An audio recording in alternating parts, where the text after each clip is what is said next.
This episode is brought to you by Peacock. The new Peacock original documentary, Matthew Perry, A Hollywood Tragedy, dives deep into the beloved actor's rise to fame and his tragic death. 5 people, including Perry's personal assistant, 2 medical doctors, and an alleged Hollywood drug dealer known as the Ketamine Queen, were charged with conspiracy to illegally provide Perry with the ketamine. Explore the details of the case in this heartbreaking special, streaming now only on Peacock. agenciadepodcast.com.br.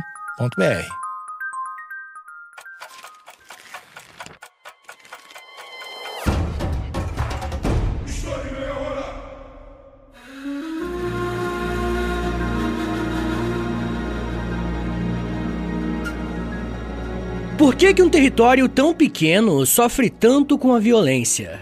Até que ponto pode existir liberdade dentro de um conflito?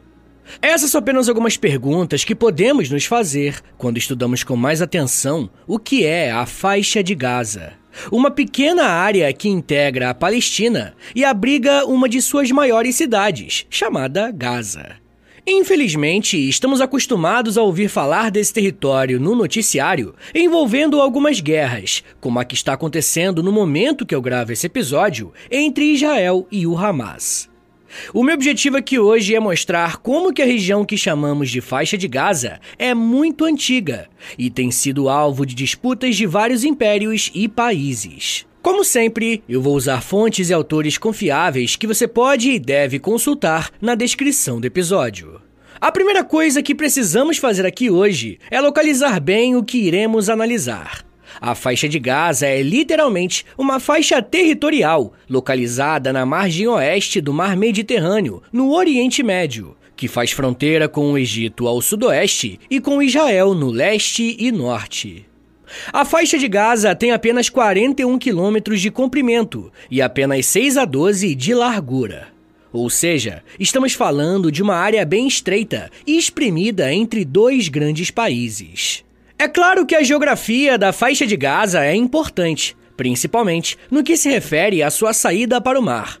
Mas nada disso chega a ser mais relevante que a história dessa região.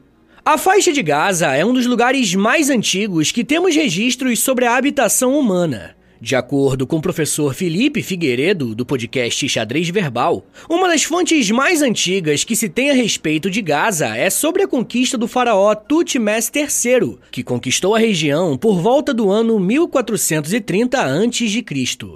Vale lembrar que essa é uma fonte documental relatando uma conquista egípcia, ou seja, se existia um território para ser conquistado nessa data, quer dizer que já havia habitação humana muito antes disso. Um outro fator relevante nessa questão é que o próprio nome Gaza já indica o quão antiga é essa localidade. Gaza é um termo semítico onde no hebraico a palavra Asa significa cidade forte. Já na língua egípcia, a palavra Azat significa cidade valiosa. E no persa, a palavra Ganji significa tesouro. Todos esses povos conviveram com os habitantes de Gaza, e isso mostra como que essa cidade era vista pelos seus vizinhos na antiguidade. O fato de Gaza ser um ponto de encontro de tantos povos também não é por acaso. Como Gaza era uma cidade litorânea no Mediterrâneo, estamos falando de uma cidade portuária que conectava o norte da África com o Crescente Fértil. Como boa parte dessas civilizações usava a navegação para fazer comércio e guerras, dominar Gaza era um ponto estratégico para uma vitória política mais ampla. Durante a fase mais antiga de Gaza, ela era uma possessão do Egito. Podemos comprovar isso a partir da descoberta de um dos mais antigos sítios arqueológicos daquela região. O sítio Tel es-Sakan foi descoberto em 1998 e descoberto por acaso, durante a construção de um conjunto habitacional. Após fecharem o canteiro de obras, arqueólogos se debruçaram em datar o quão antigo eram aqueles achados. A conclusão foi que os vestígios encontrados ali eram de 3.500 a.C. a 2.350 a.C., mostrando como que essa posse egípcia era antiga. Foi somente por volta do ano 1115 a.C.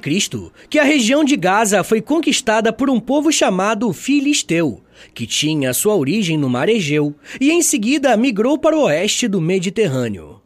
Quando os filisteus tomaram essa área, Gaza se tornou uma das principais cidades. A partir de então, Gaza foi conquistada por diversos povos. A partir do ano 1000 a.C., ela viu surgir uma série de dinastias estrangeiras que viam em Gaza uma ótima oportunidade de acumular riquezas e de ter acesso a uma próspera rede de comércio. Para vocês terem uma ideia do que eu estou falando, em um intervalo de aproximadamente 700 anos, Gaza pertenceu ao reino de Israel, sendo conquistada pelo lendário rei Davi, e em seguida foi retomada pelo Egito e ainda derrotada pelos persas. No ano 605 a.C., Gaza foi saqueada e parcialmente destruída pelo imperador babilônico Nabucodonosor, o Grande. Um período de relativa estabilidade em Gaza veio após a conquista persa que eu acabei de falar para vocês. Após Gaza ser derrotada por essa civilização, o Império Aquemênida permitiu que essa cidade vivesse uma espécie de autonomia. Em outubro de 332 a.C., temos a chegada de Alexandre o Grande em Gaza, que consegue cercar essa cidade e demonstrar um grande poder militar. Uma coisa bem interessante sobre esse período de Gaza nas mãos do Império Macedônico é que essa região se tornou uma fonte muito rica para a cultura helenística, que abraçou muito bem a cultura e a tradição grega. Foi somente em 63 a.C. que Gaza se tornou uma posse dos romanos, após um período de restauração de um político chamado Pompeu. Após a queda de Roma, a região de Gaza voltou a ser um espaço de disputa entre muitos povos, indo dos árabes até os mongóis no século XII. O último grande império a conquistar Gaza foi o Império Otomano, que em 1516 anexou essa região ao seu território. Esse domínio seria mantido por exatamente 400 anos, quando Gaza passaria a se tornar uma peça fundamental em um arranjo político bem mais complexo e delicado.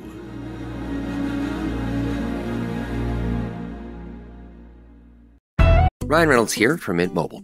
I don't know if you knew this, but anyone can get the same premium wireless for $15 a month plan that I've been enjoying. It's not just for celebrities. So do like I did and have one of your assistant's assistants switch you to Mint Mobile today. I'm told it's super easy to do at mintmobile.com/switch. Upfront payment of $45 for 3-month plan, equivalent to $15 per month required. Intro rate first 3 months only, then full price plan options available. Taxes and fees extra. See full terms at mintmobile.com. Gaza fez parte do Império Otomano até 1917, quando passou a ser controlada pelo Reino Unido depois da Primeira Guerra Mundial, que acabou um ano depois. Os britânicos se comprometeram a apoiar a formação de um reino árabe unificado. Durante a Primeira Guerra, turcos e britânicos chegaram ao acordo sobre o futuro da faixa de Gaza e da maioria dos territórios árabes na Ásia que pertencia ao Império Otomano. Só que durante a Conferência de Paz de Paris de 1919, as potências europeias vencedoras da Grande Guerra impediram a criação do prometido Reino Árabe Unificado. Elas estabeleceram uma série de mandatos para que pudessem repartir e controlar toda a região.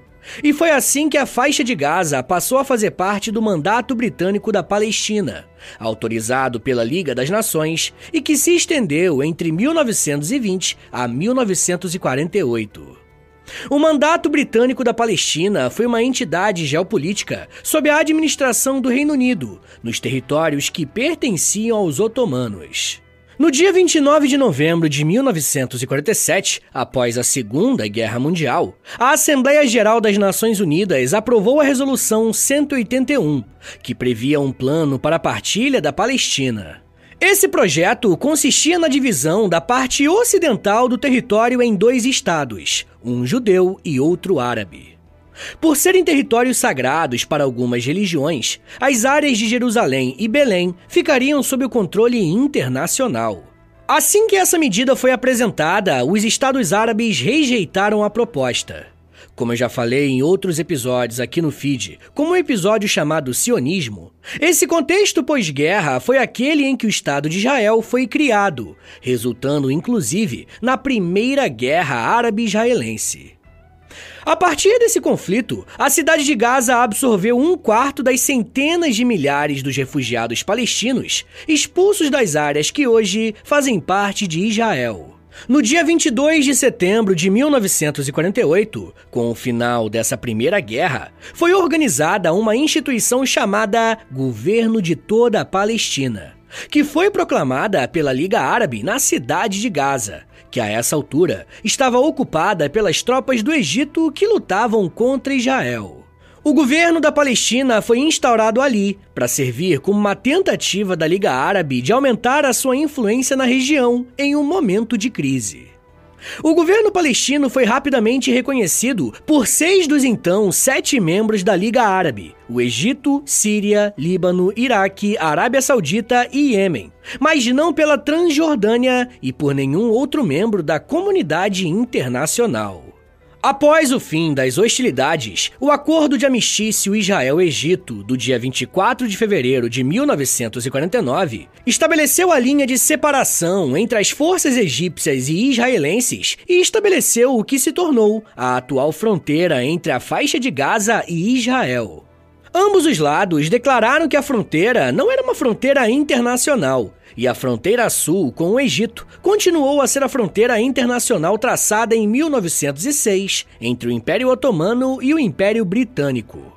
Em 1959, o governo de toda a Palestina foi descontinuado formalmente, mas o Egito continuou ocupando a faixa de Gaza até 1967, usando como justificativa a necessidade de uma unidade entre os árabes da região. O governo egípcio nunca anexou a faixa de Gaza formalmente, mas a tratou como um território controlado e a administrou por meio de um governador militar. Por conta do grande fluxo de mais de 200 mil refugiados do antigo mandato britânico em Gaza, o padrão de vida naquela região diminuiu muito, levando a uma série de crises sociais. Para piorar, o governo egípcio restringiu a entrada e a saída da faixa de Gaza, fazendo com que os seus habitantes não pudessem procurar emprego em outras regiões. Enquanto o Egito não permitia que esses palestinos se tornassem cidadãos egípcios, o governo de Israel não permitiu que os refugiados voltassem para suas casas ou até mesmo recebessem compensação pelas suas perdas na guerra. Essa população da faixa de Gaza empobrecida só encontrou ajuda em uma organização da ONU voltada para lidar com essa questão. Existem muitos registros de jovens que decidiram se tornar fedaim, ou seja, guerrilheiros que iriam lutar contra Israel. A percepção dessas pessoas da faixa de Gaza era a de que a existência do Estado de Israel os colocava cada vez mais em um território que não comportava tantas pessoas. Em junho de 1967, durante a Guerra dos 6 Dias, mais um conflito entre Israel e os Estados Árabes, a faixa de Gaza acabou sendo capturada pelas Forças de Defesa de Israel. Após essa vitória militar, Israel criou o primeiro bloco de ocupação, chamada Gush Katif, na parte sudoeste perto da cidade de Rafah e da fronteira com o Egito. Para se ter uma ideia, entre os anos de 1967 e 2005, Israel estabeleceu mais de 21 assentamentos em Gaza, tendo controle de 20% do território total. Economicamente, a situação que já era complicada se tornou ainda pior. O setor agrícola de Gaza foi muito afetado por conta desse controle da faixa de Gaza por parte dos israelenses. Como os recursos hídricos eram escassos, o governo de Israel estava tomando a frente nessas áreas, impactando diretamente a rede de comércios de frutas cítricas que existia na faixa de Gaza. Além disso, Israel estabeleceu algumas políticas econômicas bem agressivas, como a proibição dos palestinos de plantarem novas árvores e de altos impostos, levando os comerciantes palestinos à falência sem poder concorrer com os israelenses. Então, se antes a faixa de Gaza podia comercializar com outras nações, quem teria a preferência agora era Israel. Por outro lado, os únicos produtos que podiam entrar na faixa de Gaza eram israelenses, garantindo a sobrevivência do seu mercado interno. Infelizmente, um cenário de crise econômica e social é um terreno fértil para o surgimento de grupos radicais que usam a violência como uma arma política. Vai ser por conta dessa situação na faixa de Gaza que vai surgir dentro dela a origem de um grupo terrorista, chamado Hamas. Em dezembro de 1987, um grupo de palestinos espontaneamente começou a se rebelar contra militares israelenses no norte da faixa de Gaza, atirando paus e pedras contra eles. O que motivou a ação desse grupo foi a violência dos soldados, e o movimento ganhou maiores proporções em fevereiro do ano seguinte, quando um fotógrafo de Israel publicou imagens de soldados do seu país violentando e molestando palestinos. Essas imagens serviram como estopim de protestos ainda maiores, que ficaram conhecidos como a Primeira Intifada. O termo intifada significa tremer ou calafrios de medo, mas o significado para o contexto do episódio é o levante palestino contra a ocupação de Israel. Aproveitando essa oportunidade, 3 líderes palestinos que faziam parte da Irmandade Muçulmana, chamados Ahmed Yassin, o outro chamado Abdelaziz Al-Rantisi e um terceiro chamado Mohammed Taha, rompem com a Irmandade e criam um novo grupo chamado Hamas, que significa Movimento de Resistência Islâmica. Muita gente se pergunta por que o Hamas surgiu como um grupo à parte da Irmandade Muçulmana. E a resposta é bem interessante. Esses 3 palestinos acusaram a Irmandade de estar sendo financiada pelo Mossad, nada mais e nada menos que o serviço secreto israelense. O que importa para nós hoje é que o Hamas foi criado em 1987, a partir de uma revolta na faixa de Gaza, por conta da insatisfação de alguns palestinos muçulmanos com o rumo que a luta pelo território estava tomando. Pessoal, eu já quero falar mais sobre como a faixa de Gaza se relaciona com a disputa pelo controle da Palestina e a função que o Hamas tem em sua história. Mas me dá um minutinho aí, tá, gente, que daqui a pouco a gente volta e eu falo um pouco mais sobre guerra, repressão, crise, crueldade e fome. Segura aí, que é um minutinho só.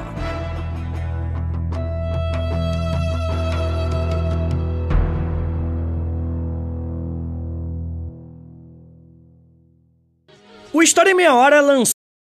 Ever met a foundation that does it all? Say hi to NARS Light Reflecting Foundation. Makeup meets skincare in a bottle. It evens skin tone, blurs imperfections, and has a natural radiant finish. Plus, it's formulated with skincare ingredients to help strengthen your skin's barrier. With a newly expanded shade range of over 40 radiant shades to choose from and buildable all-day wear. NARS Light Reflecting Foundation. Find your perfect match. Um livro. O livro História em Meia Hora, Grandes Civilizações é um apanhado de capítulos onde cada um deles eu falo sobre uma grande civilização da história. Tudo baseado em episódios do podcast, mas com muito conteúdo extra, como imagens, gráficos e muito mais coisa que você só encontra lá. Clica aqui no link da descrição do episódio para garantir o meu primeiro livro e aprender sobre a história do mundo comigo por mais de meia hora. Valeu, gente!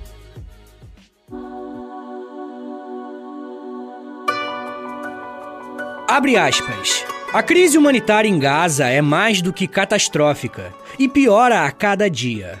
Gaza tornou-se um lugar de morte e desespero. Fecha aspas.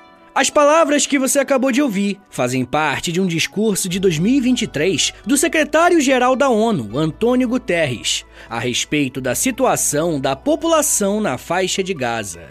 Para compreender como Gaza se tornou um dos piores territórios para se viver, precisamos voltar para o agravamento das relações entre Israel e a faixa de Gaza no final da década de 90. Após uma série de acordos assinados entre maio de 94 e setembro de 99, Israel se comprometeu a transferir para o órgão chamado Autoridade Nacional Palestina a responsabilidade pela segurança e pelos civis das áreas povoadas por palestinos na faixa de Gaza e na Cisjordânia, um território mais ao nordeste, mas isso não chegou a ser cumprido. Os territórios povoados por palestinos foram cercados pelas colônias judias e os diferentes governos israelenses, tanto trabalhistas quanto conservadores, só fizeram aumentar o número dessas colônias, impedindo, de fato, a possibilidade da constituição de um Estado palestino. Isso acabou levando ao fracasso as negociações para determinar um status definitivo para os territórios palestinos, e também levou ao início da Segunda Intifada em setembro do ano 2000. Da mesma forma que aconteceu no primeiro levante, os palestinos da faixa de Gaza se revoltaram contra as tropas de Israel. O conflito, que durou do final de 2000 até o começo de 2005, deixou centenas de mortos em ambos os lados. Aconteceram combates violentos em áreas urbanas, atentados, bombardeios e ataques em regiões muito povoadas, que deixaram um alto número de vítimas civis. Os palestinos usaram lançamento de foguetes, enquanto os israelenses usaram tanques, artilharia e aeronaves. A infraestrutura dos territórios ocupados na faixa de Gaza ficou devastada. Entre combatentes e civis, estima-se que mais de 3.000 palestinos e quase 1.000 israelenses teriam morrido, além de 64 estrangeiros. Uma das consequências desse conflito foi o plano de retirada unilateral de Israel, que foi uma proposta do primeiro-ministro israelense chamado Ariel Sharon, que tinha o intuito de retirar toda a presença permanente de Israel na faixa de Gaza. A retirada foi vista, em um primeiro momento, como uma vitória da resistência palestina contra a ocupação israelense. Porém, alguns analistas consideram a desocupação da faixa de Gaza um movimento estratégico de Israel, visando manter o controle da Cisjordânia e evitar que eventuais ataques aéreos israelenses a Gaza pudessem atingir assentamentos judeus e cidadãos israelenses. Em junho de 2006, as Forças de Defesa de Israel lançaram a sua primeira grande operação militar contra a faixa de Gaza, desde a retirada dos colonos judeus do território palestino. Chamada de Operação Chuvas de Verão, a ação de Israel visava resgatar o soldado Gilad Shalit, que foi capturado no dia 25 de junho daquele mesmo ano, em uma operação conjunta do Hamas e 2 outros grupos que entraram em Israel a partir da faixa de Gaza. Em novembro, as forças israelenses lançaram uma nova ação militar, batizada como Operação Nuvens de Outono, desta vez atacando Beit Hanon, no norte da faixa de Gaza. Os ataques deixaram 56 palestinos mortos, e a metade deles eram civis, e mais 200 feridos. Quando estavam próximos de atingir o 5º mês de operação militares em Gaza, Israel concordou em realizar um cessar-fogo com o grupo Hamas, desde que eles se comprometessem a não lançar foguetes contra o território israelense. O Hamas não cumpriu o acordo, e em abril de 2007, o exército israelense retomou os ataques à faixa de Gaza, depois de centenas de foguetes palestinos serem disparados desde novembro do ano anterior. Em 2007, um dos eventos mais importantes da história política da faixa de Gaza se concretizou. O Hamas venceu as eleições para controlar a região. Em meio a muitos conflitos entre militantes de 2 grupos, o Fatah e o Hamas, esse segundo grupo conseguiu assumir o controle da faixa de Gaza, expulsando o Fatah, que continuou dominando a Cisjordânia.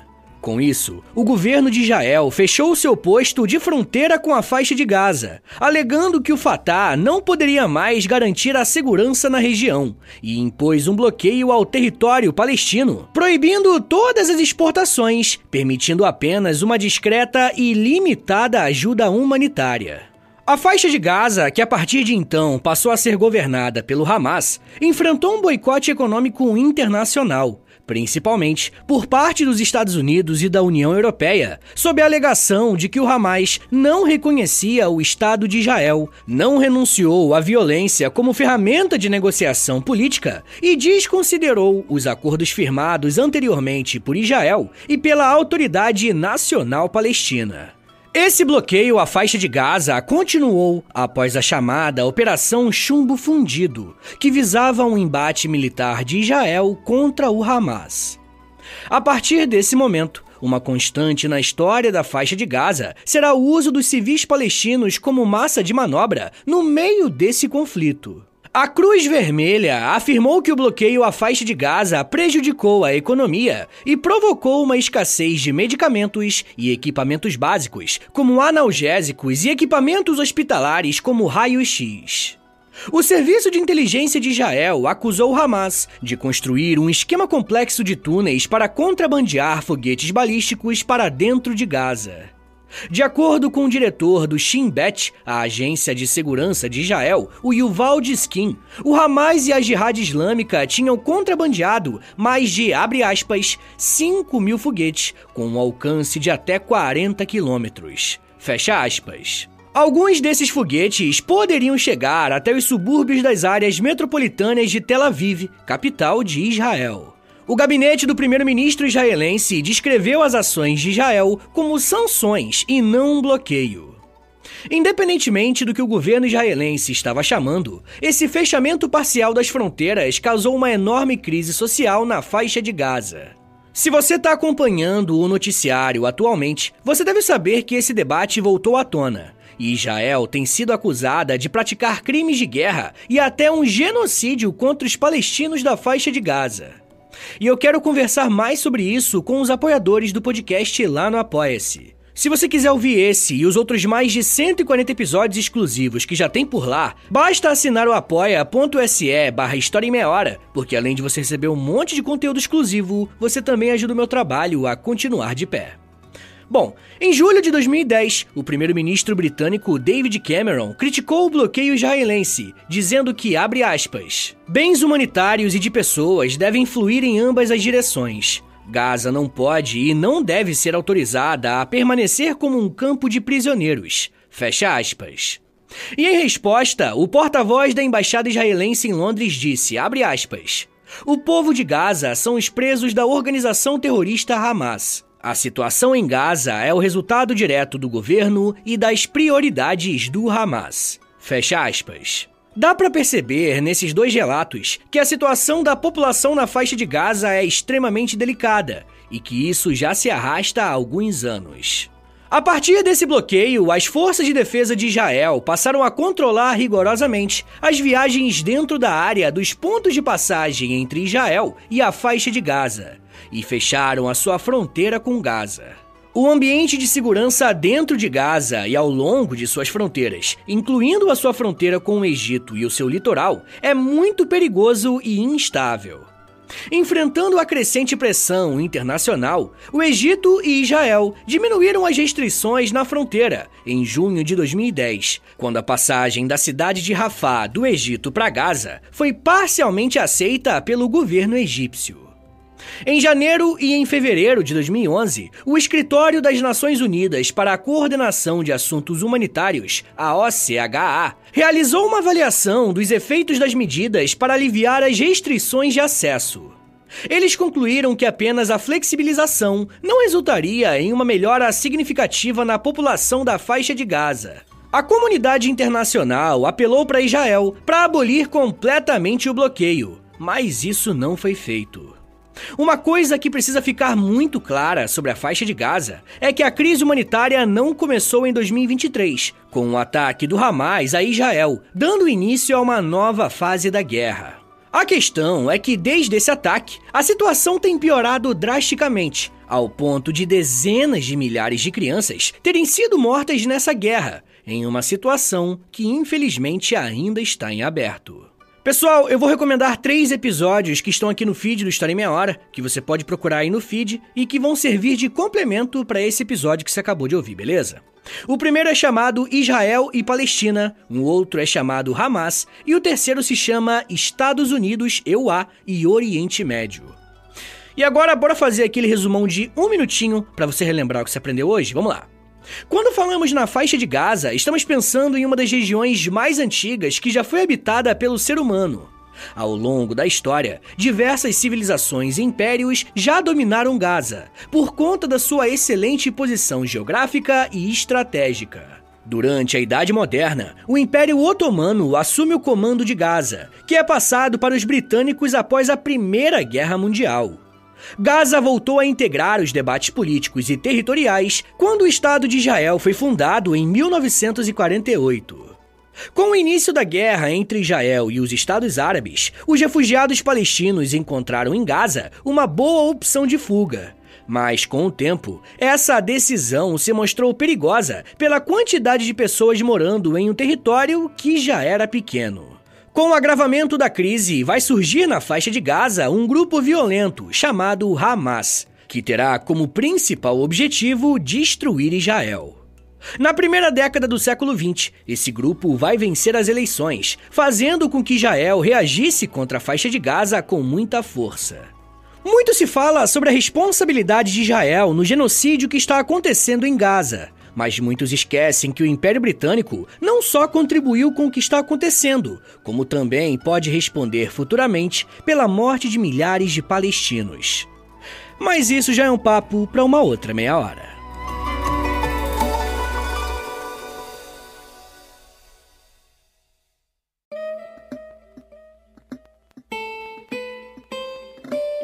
Senhores, muito obrigado por terem ouvido até aqui. Meu nome é Vitor Soares, eu sou professor de História e você acabou de ouvir o História em Meia Hora. Segue a gente aí na sua plataforma de áudio favorita para não perder nenhum episódio. Se você estiver ouvindo no Spotify ou na Apple Podcast, avalia o nosso podcast aí com 5 estrelinhas, tá bom? Quero lembrá-los também que a melhor forma de apoiar o podcast é assinando o nosso Apoia-se, tá bom? É apoia.se/História em Meia Hora. Uma outra forma de ajudar o podcast é através do nosso Pix. Anota aí que é o meu Pix e o meu contato também. É historiaemmeiahora@gmail.com. Mas se você não tiver condições de ajudar o podcast financeiramente, mas quer ajudar de outra forma, a melhor forma de longe é, primeiro, indicando o podcast para um amigo e, segundo, compartilhando nas redes sociais. Aí se aproveita e me marca no @História em Meia Hora, porque aí eu vou poder te agradecer pela ajuda. Se você tiver a fim de ouvir um podcast mais de humor, mas que também tenha temática histórica, ouça meu outro podcast, é o História pros Brother. Ouve lá depois que eu acho que você vai gostar. Eu também crio conteúdo pro TikTok, Instagram, Twitter, tudo no